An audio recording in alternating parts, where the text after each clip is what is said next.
वफाकी वज़ीर अमीर मकाम ने सवात में अपने होटल की दीवार गिराने को सियासी इंतकाम करार दे दिया। होटल कानूनी होने का दावा करते हुए कार्रवाई के खिलाफ कानूनी चाराजोई का ऐलान कर दिया। दरियाए सवात के किनारे तजावुजात ऑपरेशन पर रद्द-ए-अमल देते हुए वफाकी वजीर अमीर मकाम ने कहा कि उनके कानूनी और मलकियती होटल की दीवार गिराना सियासी इंतकाम है। तजावुजात के नाम पर कानूनी और जायज अमलाक को नुकसान पहुंचाना काबिल मजम्मत है। मेरे होटल की तमाम कानूनी दस्तावेजात मुतालिका हुकाम से मंजूर शुदा हैं।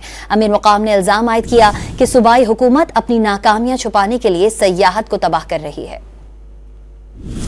आपको इस खबर से मुतालिक मजीद बताएं कि वफाकी वजीर अमीर मकाम ने सवात में अपने होटल की दीवार गिराने को सियासी इंतकाम करार दिया है। उनकी जानिब से कहा गया है कि मेरे पास तमाम तर दस्तावेजात मौजूद हैं और मुतालिका हुकाम से मंजूर शुदा भी हैं।